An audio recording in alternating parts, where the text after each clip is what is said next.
Bueno, yo tengo que hacer una pequeña presentación porque yo soy acá el sapo de otro pozo.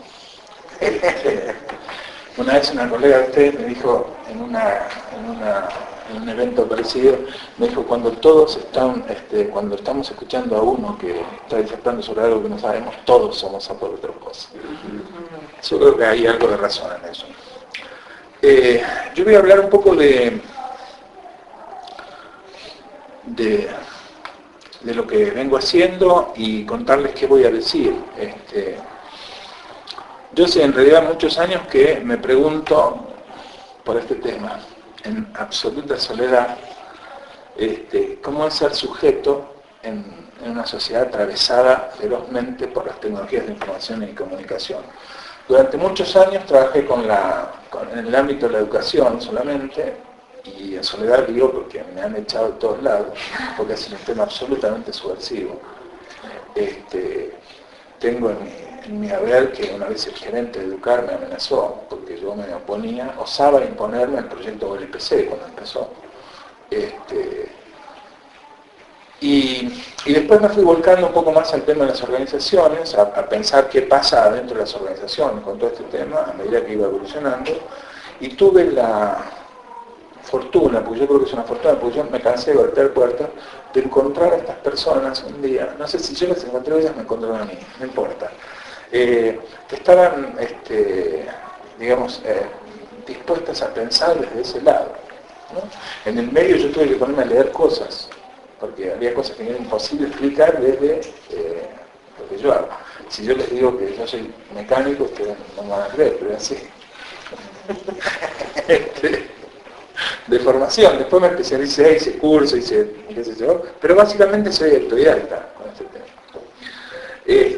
Tengo obviamente un recorrido grande, multidisciplinario, por esto que contaba recién. Así que lo primero que tengo que decir es que estoy absolutamente complacido de estar acá y agradecido al Instituto de Adolescencia, en particular a las chicas, que son las que me han dado, no voy a decir cobijo, pero que me han dado un espacio para poder pensar y que me escuchan con paciencia cuando yo digo cosas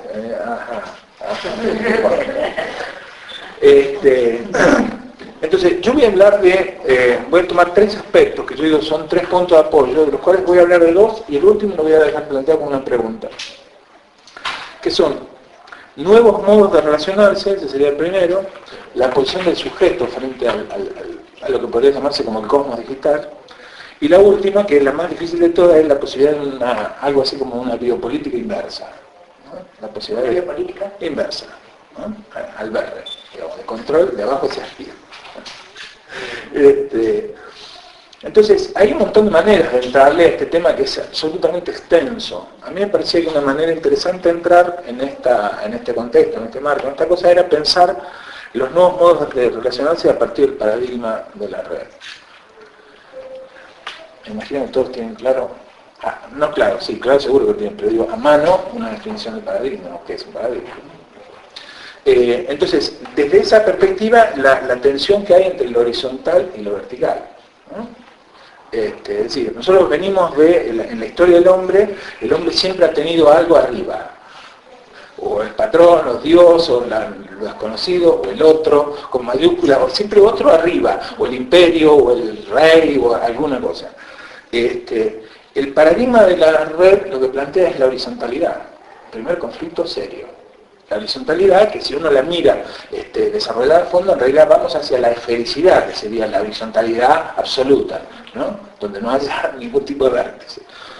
Entonces, si uno se pone a pensar, asociando libremente, digo, lo vertical tiene que ver con la acción, con el crecimiento, con echar raíces, con lo identitario, con la construcción, con el orden jerárquico, con la competencia, ¿no? Y lo horizontal tiene que ver con el ocio, con el goce, con la quietud, con la muerte, con el caos, con la deriva, con el surfeo, con la colaboración, con la vecindad. Estos son más o menos los conceptos que andan bollando en todo este tema. Entonces, cuando uno empieza a plantear o empieza a mirar a través de esta tensión, lo primero que aparece son otros permisos, con la horizontalidad aparecen otros permisos que antes no estaban. Y como perro que lo han tenido atado toda la vida y un día uno lo suelta, lo primero que hace es hace pomada todo. Esto es lo que está pasando, ¿no? Rompe todo el jardín, es un desastre terrible, porque no sabe de qué se trata eso de no estar atado, ¿no? Entonces, las TICs, las tecnologías de información y comunicación, en particular a partir de la segunda ola, de lo que llamamos la web 2.0, se vende como casi un espacio de horizontalidad químicamente puro, ¿no? Y el anclaje de eso es fuerte, porque lo que se dice es, por primera vez, cosa que es cierta, por primera vez le dan la palabra al sujeto, reconociéndolo como productor cultural, como sujeto cultural. Le dan la palabra. Es interesante, ¿no? Entonces aparece esta palabrita que nosotros conocimos con el trueque, que es prosumidor, o sea, además de consumir, yo produzco. Entonces eso también plantea el tema de la horizontalidad, ¿no? Estamos en un plano donde en algún sentido somos iguales, nos diferenciamos por otros rasgos que no son los de uno arriba y otro abajo. El problema es, tomando eso, es que cuando uno dice, le dan la palabra, la pregunta siguiente es, ¿la puede tomar? ¿Se la dan?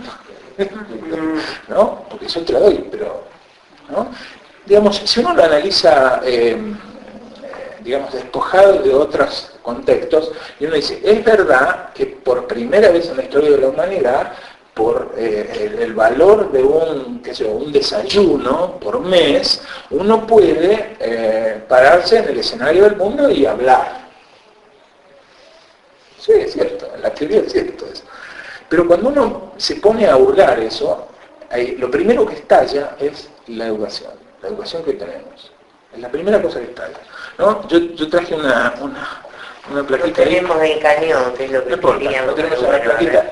Esto, ustedes, no sé si ven, esto es un reCAPTCHA, que lo conocen, es una cosa de seguridad.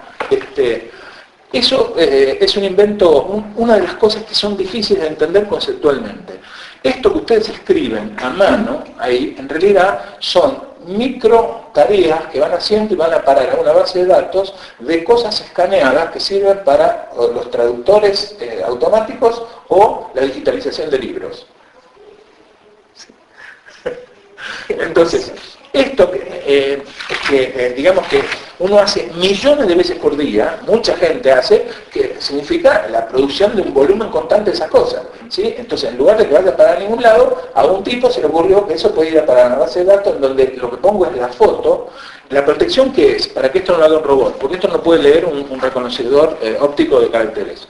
Lo reconocen humanos solamente. Entonces lo que mira es, a ver, y escribe. Si eso machea contra el otro cosa, le da paso, ¿sí?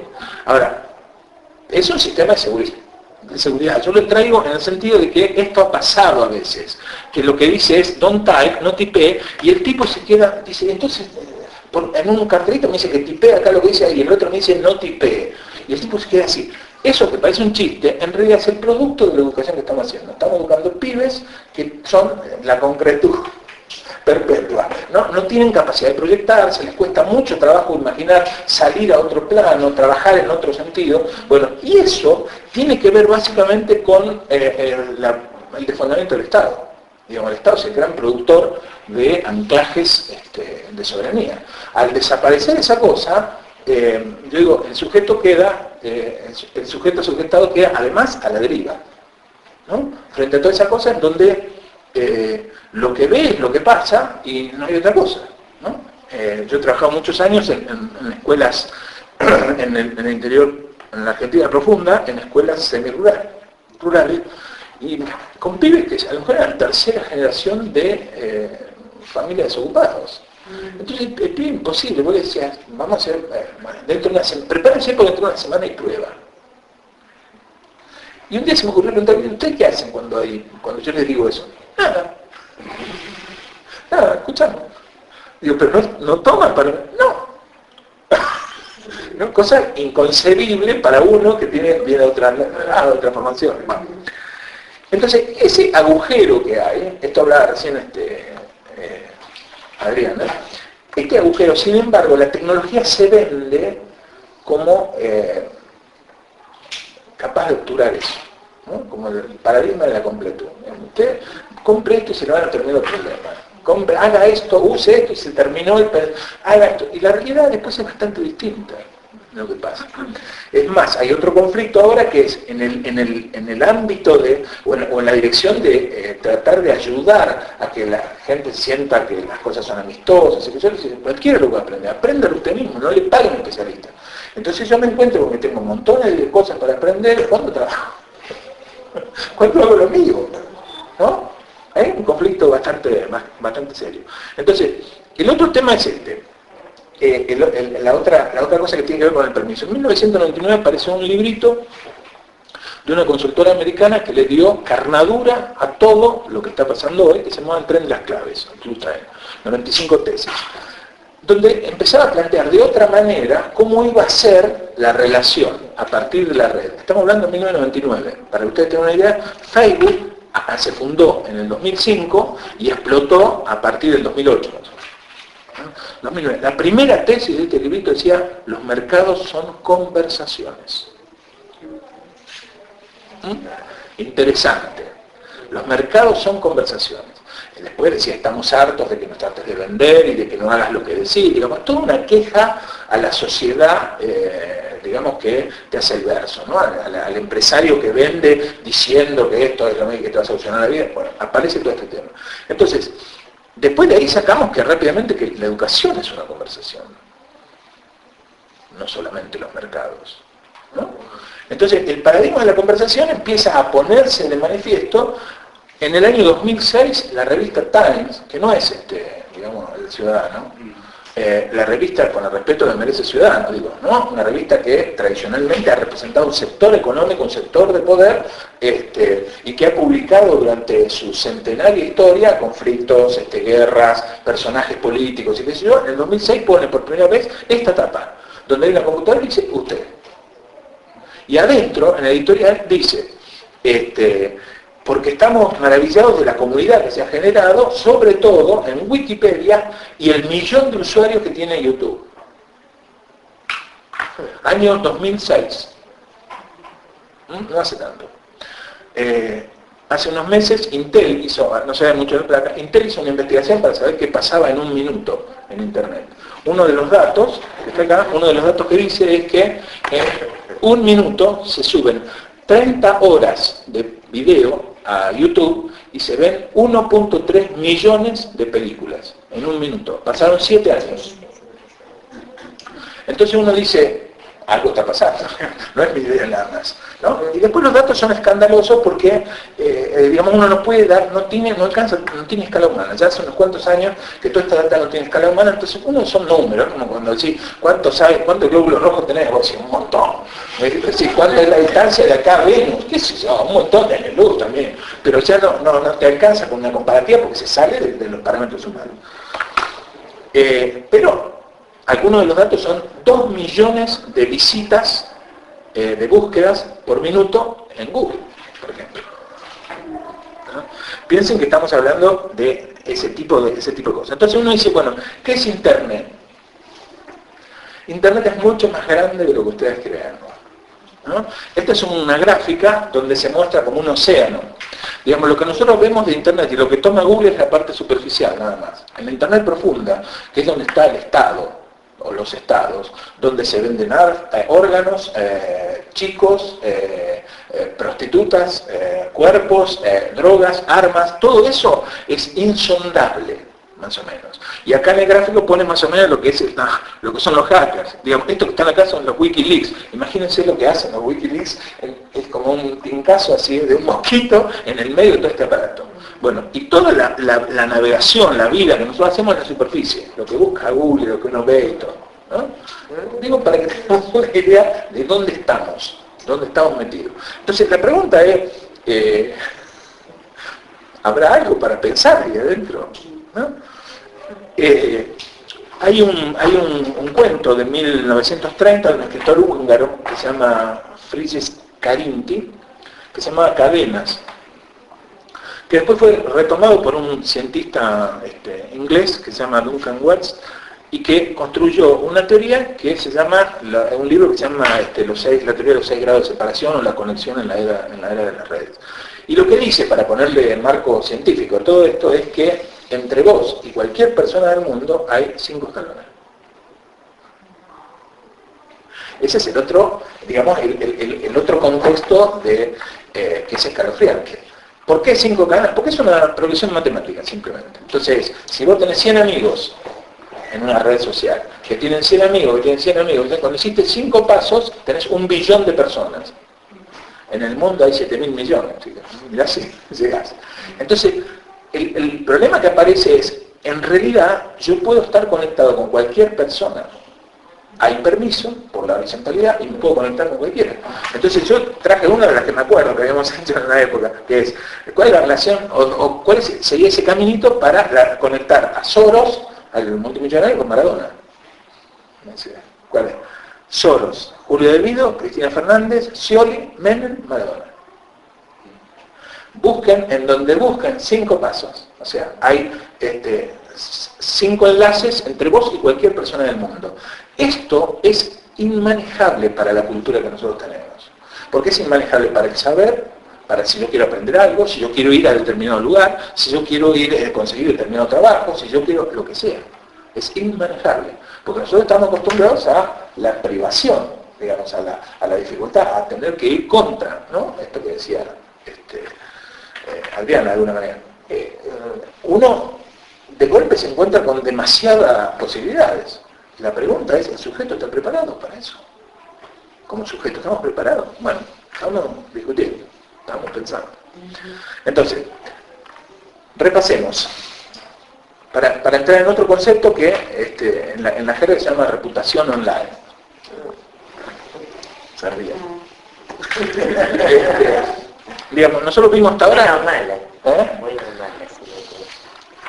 Vimos hasta ahora el paradigma de la horizontalidad, todo el tema de los permisos, hablamos de las facilidades tecnológicas. La otra cosa que pasa es que todo es gratuito, o la mayor parte de las cosas son gratuitas y andan. No es que porque es gratis es malo, andan. Muchas cosas andan mejor las gratuitas que las otras. Digo, porque es el paradigma del capitalismo, digamos, ¿no? Te lo hago barato pero se rompe. Los chinos, las cosas chinas, comprar un gozo, la abrí, la usaron una vez, después no sirve más. La idea es que en 5 pasos puedo conectarme con cualquier persona del planeta, y el otro factor, que después podemos mirar un poco más en profundidad, que es el entorno amistoso que ofrecen las redes sociales. Digamos, esta cosa, entrar, venir, es fácil, lo vas a aprender, es intuitivo. Entonces, todas estas condiciones, digamos, operando en conjunto, lo que hacen es promover modos diferentes de relacionarse en la red. Otros abordajes, otra manera de apropiarse de las cosas, otra valoración propia y ajena, esto decía Adriana, ¿no? Yo me creo quién soy, no me creo quién soy, bueno. Pero en particular una cosa sobre la que funciona todo el tema, que es una manera distinta de recomendar. La recomendación es la base de la reputación online. Y ustedes y la base de la reputación online es la base del funcionamiento dentro de los social media.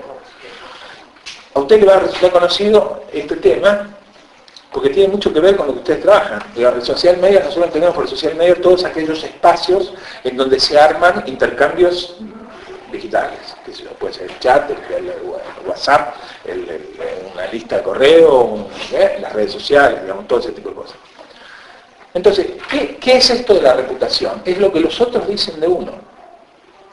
Y esta cosa es en los hechos es la construcción de una verdad potente a partir de certezas parciales.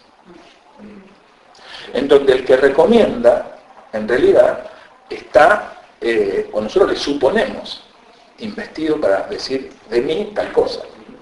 ¿No? Esto a usted le debe resultar conocido.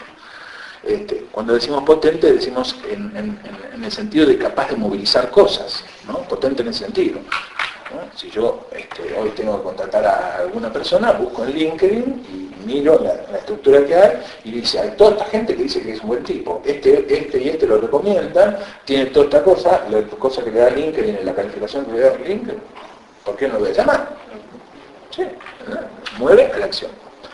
Entonces, esto es, todos estamos recomendados por alguien que a su vez esté investido para recomendar, ¿no? Que suena parecido a todos estamos en el centro, pero el centro está vacío. ¿No? Funciona más o menos así.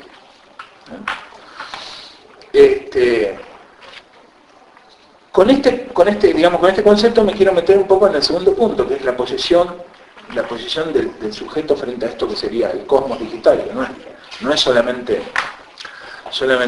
bueno, me faltó mostrar algo acá en relación a lo que es la reputación. Esto es no me acuerdo cómo se llama, las enredaderas, que se trepan en las paredes, ¿no? Así funciona la recomendación, ¿no? Son lazos lábiles, son muy chiquititos, yo digo que son como los vínculos amorosos, ¿no? Son lábiles, son delicados, hay que cuidarlo y todo, pero traccionan fuertísimo, ¿no? Anda a despegar una enredadera de estas de la pared cuando está en invierno, anda a sacarla. Y cuando hay savia circulando, mucho menos todavía. Bueno, este es el fenómeno de la red, ¿no? Esta cosa donde uno ve la trama y ve todos los anclajes, toda la cosa, y crecen troncazos gigantescos agarrados solamente de eso, ¿no? Bueno, en el origen de Internet hay 3 condiciones que se cumplen siempre. Que cuando aparece Internet hay. La primera cosa es, la gente promueve aquellas cosas que funcionan y no le da bola a las cosas que no funcionan. Así creció Internet. La gente no dice, esto es malo, no vayan. No hace recomendaciones negativas. Fíjense que no es casualidad que Facebook no tenga no me gusta. No dice es malo, simplemente no va. Esto funciona, la gente va. ¿Cómo se corre la bolilla? Yo no hablo nunca con mi hijo tiene su computadora en la otra pieza. Julián, vení, vamos, te voy a mostrar algo, ya lo vi. Mirá lo que encontré, Julián, sí, se lo conozco. Él tiene otro mundo, tiene 19 años, vive otra vida, hace otra cosa, y sin embargo se tropieza con la misma cosa que yo. Entonces, circula, y eso porque hacemos eso, vamos en donde nos vamos enterando que hay. La otra cosa, y esto también habló Adriana recién, es que no es bienvenida la autoridad en Internet. Nada que tenga que ver con la autoridad, con la regla de hacé porque yo te digo. Esto, hay un montón de teorías de esto, pero Internet apareció, no sé si ustedes saben, en la zona sur de California, con algunos foros, que es donde aparecían los hippies, ¿no? Donde hacen todos esos festivales de nudistas y que se pelean con todo el mundo, con todas las reglas establecidas y todo. Bueno, ahí aparece Internet. Entonces, el concepto de que no hay autoridad muy fuerte dentro de Internet. Y la tercera cosa es el tema de agregar valor. Todo en Internet es bienvenido a agregar valor. Internet vale lo que vale, que es incalculable lo que vale, porque hay un montón de gente, muchísima gente, dispuesta a agregar valor gratuitamente. Ejemplo de eso es la Wikipedia. La Wikipedia la desbancó al monumento de la enciclopedia, que era británica, a tal punto que primero dejó de imprimirse en papel, la quisieron digitalizar y creo que ahora ya abandonaron, porque eso es un compendio de conocimiento en red. Porque el mecanismo, ¿cómo es? Yo sé una cosa, voy y lo anoto. Hay ciertos protocolos y ciertas cosas que no puedo hacer. No puedo borrarle a otro, hay un foro para discutir, o dice, de esto hay discusión. Este concepto hay discusión. Entonces está esta versión y la otra versión. Es una manera mejor de conocer, digamos, ¿no? Entonces la gente va, y por eso la Wikipedia es lo que es. Bueno. Entonces, ¿cómo se choca eso contra lo que hacen ustedes? Contra la formación académica, ¿no? ¿Cómo se da de cabeza ese tema? Porque obviamente, digamos, el sujeto de conocimiento, el que hoy está pensando en Internet, tenemos otra formación. Venimos de una cosa vertical, venimos de esta cosa de la frontalidad, que es otro tema que después lo vamos a tocar. El tema de la frontalidad, el conocimiento es así vertical, lo dice uno que sabe, o que yo le supongo que sabe, y entonces yo tengo que repetir eso, y si no está puesto con determinada lógica, yo tengo un cuadernillo por ahí que me hizo tanta gracia cuando me dio Susana Finkellier, que es una investigadora del Instituto Gino Germani, que la punta se llama ¿cómo se cita? A mí me hizo mucha gracia, porque es todo un mamotreto indicando cómo se cita. ¿Cómo hay que citar un texto? Es un delirio. ¿Por qué es un delirio? Porque para citar una cosa no hay nada mejor que un hipervínculo. ¿No? Esto es lo que ha aparecido como nuevo en toda esta cosa. Que lo que plantea la lectora, yo después me voy a meter un poco más con eso, lo que plantea esta situación es que le ha agregado una tercera dimensión al libro, a la lectura. Ahora uno puede leer en profundidad con el hipervínculo. Lo cual también plantea una manera distinta de leer, porque entonces puedo leer hasta donde yo quiero en profundidad. Y no tengo que encontrarme con el uno. ¿Vale? Que eso uno para atrás.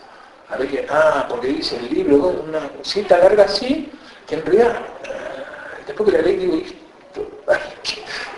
si yo no vine por ahí. Entonces, la lectura contextuada en hipervínculos permite otra manera de abordar. La pregunta es, tenemos que seguir leyendo y estudiando de la manera. Eso es lo que yo vengo discutiendo con Néstor desde hace un año y pico, y que vamos abriendo camino, vamos ganando. ¿Por qué? Porque hay un montón de maneras de hacerlo mejor, más eficientemente. Y el tema del hipervínculo, a ver, definimos más también. Definimos. El hipervínculo es el enlace o el link, esto que ustedes dicen. Si yo, digamos, un enlace es un botón a distancia para abrir otra cosa, ¿no? Entonces, yo estoy hablando de algo y supongo que en la audiencia que a mí me está escuchando, algunos no saben de qué se trata. Entonces, por la duda, pongo a un artículo donde se explica eso. Porque si no, tengo que abrir un paréntesis y empezar a explicar eso. El tipo que lo lee y que ya lo sabe, dice, estos son globazos, y por ahí se va. Entonces, esto me permite a mí pensar en el lector de otra manera.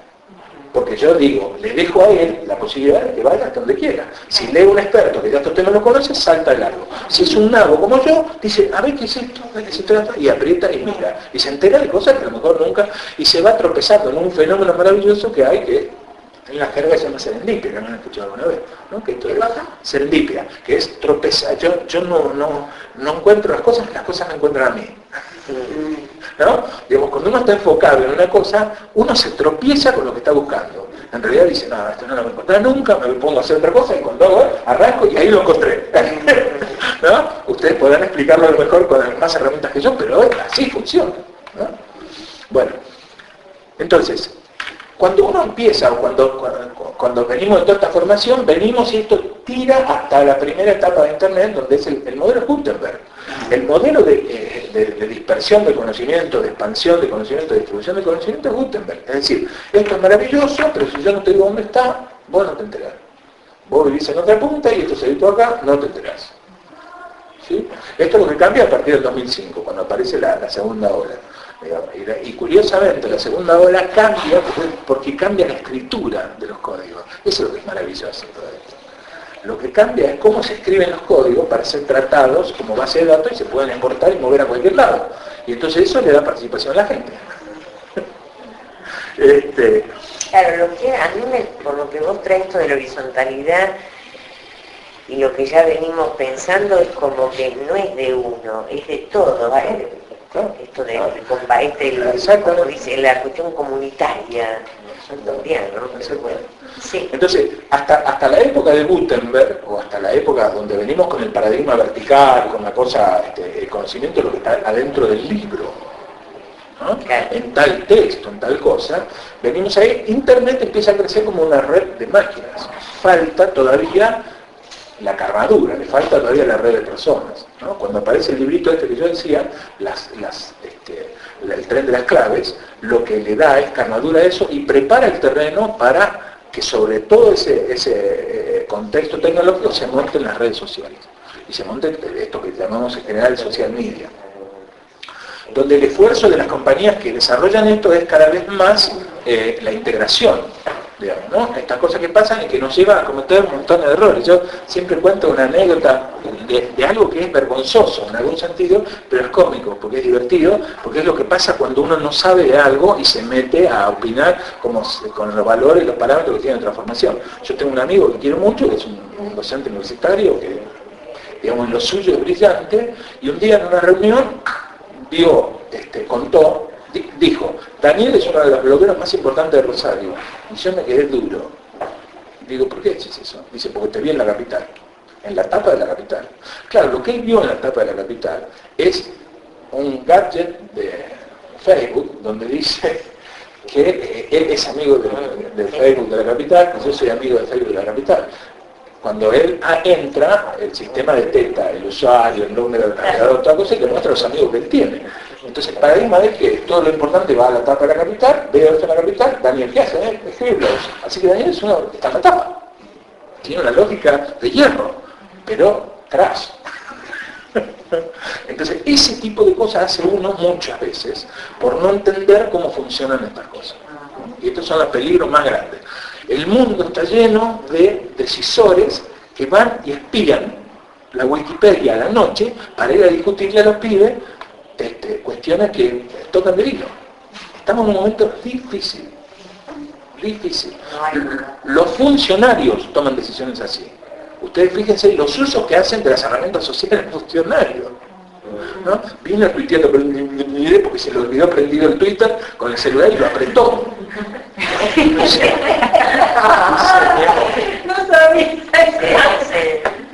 ¿Cómo es? Somos inmigrantes. Vos apretás el coso, haces otra historia.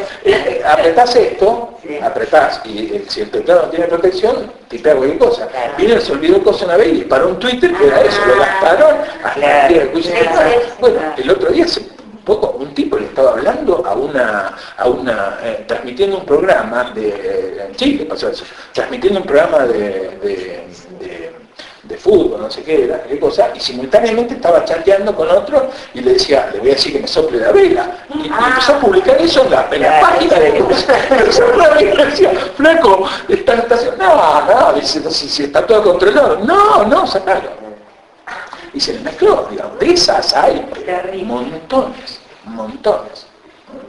Algunas de esas cosas han sido motivo de cambios abruptos en las empresas, digamos, porque el problema es cómo uno se maneja.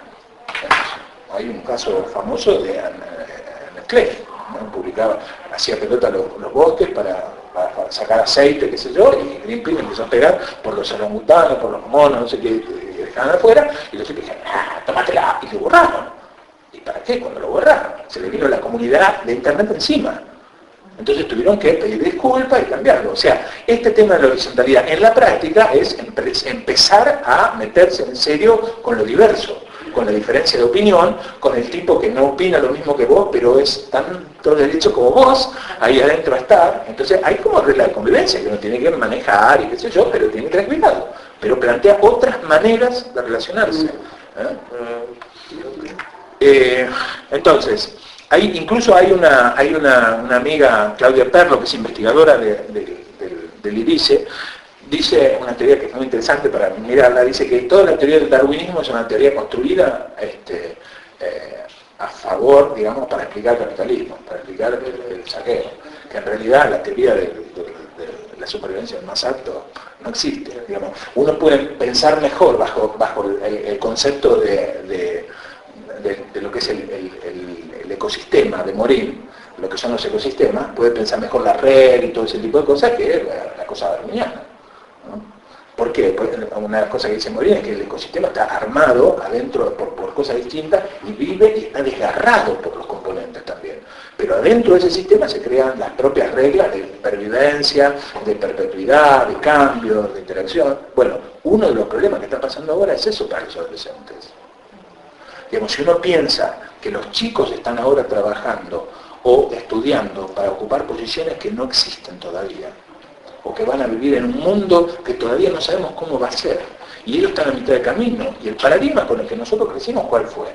Que la madre tierra o el lugar donde uno produce los cambios, donde se hace la posta de la vida, tiene un ritmo más lento, más largo, para que esa posta de la vida se pueda producir. Los pibes van a quedar en la mitad, vienen de un mundo que dentro de poco ya nadie se va a acordar quién es, y no saben a dónde van, están en el medio de la concretud, esto que decía hoy, lo que pasa hoy.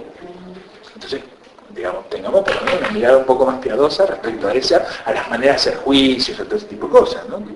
A ver qué más tenía acá. Porque uno de los imaginarios más digamos, de las cosas más que pasan es que uno se cree, esto que decía Adriano recién, ¿no? Miro y pienso que lo que pasa en Internet es lo que pasa.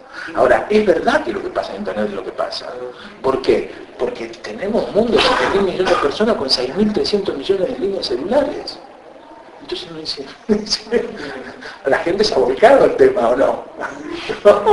Bueno, entonces, esta idea de que no veo la ventana porque es más linda la computadora, es todo un tema, ¿no?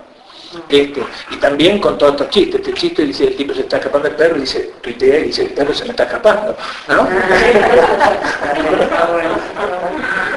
Eso también nos pasa, digamos, la pulsión por ir a registrarlo, ¿no? Estoy aburrido, estoy mal, estoy deprimido, claro, está bien.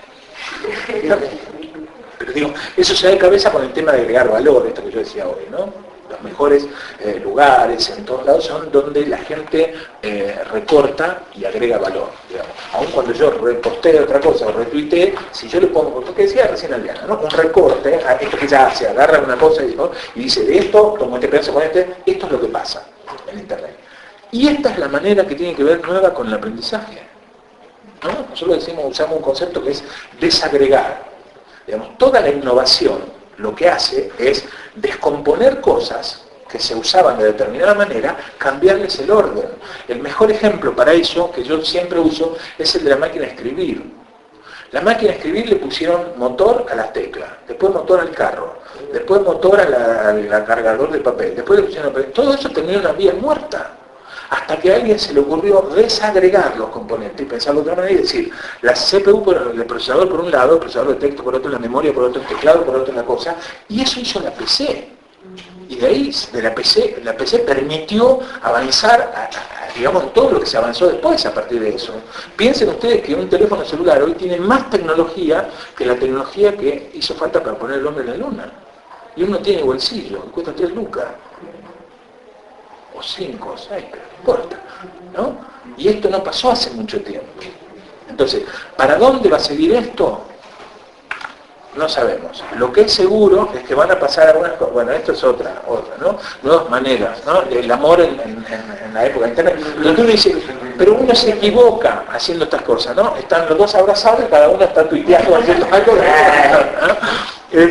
Pero digo, uno se equivoca, o este tema, ¿no? Esto decía Adriana recién, ¿no? Disfrazarse de lo que uno no es. Este es un caricaturista iraní que se llama Manan el-Estani, que es maravilloso, ¿no? Disfrazarse de lo que uno no es, ¿no? En Internet total no me ven. Total, el otro cree, esta la conocen, ¿no? Las viejitas que están ahí metidas y dicen, ¿qué escribe? Están con la máquina y le dicen, sí, pero ¿qué pongo? Y dice, ponele bola, soy Anita, tengo 14 años. ¿Entendés? Disfrazarse total, que el otro no se ve. Pero, mentira que no se ve de otra manera, este es el tema. Lo que uno comete a veces son errores grandes de interpretación, porque usa parámetros o paradigmas de otra época para leer cosas de esta. Este es típico. Uno ve esto y dice, así estamos, los viejos, así estamos, el pibe jugando la pelota y los pelotudos jugando. No, digo, un tipo me contó a mí esta cosa que estaba en el medio de un partido, entraba jugando Central, y cuando hizo un gol Central, el tipo estaba con el WhatsApp, cosa, ¿no? Mandando, y entonces uno lo mira de afuera y dice, ¿para qué viniste? Entonces, ¿qué estaba haciendo? Había encontrado, no sé si en Canadá o dónde, a un amigo, no era amigo, era una especie de hermano de una familia ensamblada, que hacía mucho tiempo que no veía, que también era hincha de Central, y había ido a la cancha para transmitirle por WhatsApp el partido de Central. Entonces uno dice, está en otro mundo. Si vos lo mirás afuera, vos decís esto, decís, pobre pibe, no juega la pelota. En cambio, si vos entendés lo que está pasando, entendés que hay otras condiciones, familias ensambladas, portabilidad, tecnología ubicua, con la posibilidad de conectarse. Son otras condiciones, no se puede analizar con los mismos parámetros que en otra época, ¿no? Hay que por lo menos sacarse la cosa y decir, por lo menos dudo a ver qué es lo que estoy viendo, ¿no? Esta es otra manera, esta es una imagen preciosa. Nuevas maneras de leer, fíjense en una foto, hay 6 tipos, hay uno solo que está leyendo un libro, uno de la tableta, otro del celular, uno solo con el libro. Pero si uno lee a Humberto Eco, dice que el papel, a Humberto Eco le gusta el objeto. Entonces dice, qué rico olor, pero eso no tiene que ver con el libro. Digamos, yo lo que les aseguro es que yo voy a un curso, hago un curso, me dan la teoría, yo lo digitalizo y cuando voy a la discusión la cosa anoto y después lo cargo arriba del curso y ese material vale más que el curso. Porque tengo todo junto, editable, y le puedo poner hipervínculos a eso, editable, lo que es la teoría, lo que es el texto, los apuntes, lo que se discutió, lo que tiene otro, lo tengo en el mismo lugar. Eso es más valioso que el apunte que después no voy a acceder nunca. Y si un día me acuerdo de alguna cosa y quiero volver a trabajar, lo puedo editar. Digo, más eficiente, no es que uno sea un loco de la tecnología, más eficiente, ¿no? Bueno, corto, sí, yo termino. Lo último que me queda para decir es en relación a este tema de la biopolítica, que sería el último tema. Después de la guerra de Hiroshima, dicen que Einstein dijo, la tercera guerra mundial no sé cómo será, pero la cuarta va a ser con palos. Con palos. Unos años después, en 1980, Carl Sagan se preguntaba por la cuestión de la madurez tecnológica. Y una de las cosas, en toda la serie Cosmos, que se preguntaba era si el hombre va a poder superar o atravesar, decía él, su madurez tecnológica o se va a autodestruir. 30 años después, bueno, en 1974, Foucault presenta el tema en un congreso en Brasil de la biopolítica, donde dice que el control no es solamente la ideología, sino que también hay que controlar el cuerpo. Entonces, la pregunta es, no hace falta que yo cuente lo que ha pasado en estos años de Internet con las intervenciones populares, ¿no? Tenemos desde el 2010 una espiral anticapitalista en el mundo, sobre todo en Europa, alentada desde las redes, organizada desde las redes sociales, organizada desde WhatsApp, desde montones de instancias, y en algunos casos se han parado fraudes, se han hecho cosas importantes. La pregunta es, ¿podremos hacer de eso? No ya lo que plantea Pierre Levy, que él habla de una inteligencia colectiva, digamos, de empezar a pensar, él hace, no sé si conocen el texto, ¿no? Un libro muy interesante, donde él lo que dice es que el proceso de hominización no terminó todavía, que estamos en la última etapa, y que para pensar eso habla de cómo el hombre se ha relacionado con el medio ambiente. Entonces dice, hasta ahora ha usado tecnologías molares, rompe todo para conseguir un pequeño resultado. La más antigua de esas, más tradicional, es el calentamiento. Calentás un montón de cosas, gastás un montón de energía para calentar un jarro de agua. El desarrollo tecnológico lo que lleva es a hacer intervenciones moleculares en vez de molares. Es decir, intervenir ahí donde hace falta. Entonces toma ejemplos de microcirugía, ejemplos de diagnóstico enfocado con láser, ejemplos en la industria de intervenciones metalográficas, ese tipo de cosas, y dice, la política es una tecnología molar, porque en realidad en todos lados lo que pasa es que todo está al servicio de que se mantengan en el poder, y lo que falta es un sustrato donde la gente pueda pensar colectivamente. Y para eso es útil Internet. La pregunta es, como en el caso que yo decía, darle la palabra, a ver si la toma, es si podremos construir colaborativamente una manera de encontrar mecanismos para controlar, para hacer la biopolítica inversa, ¿no? Para controlarlos a ellos, para tenerlos más acotados. Digo, yo no estoy hablando de la revolución, nada por el estilo, pero digo, para tenerlos más acotados y tener una participación un poco más activa.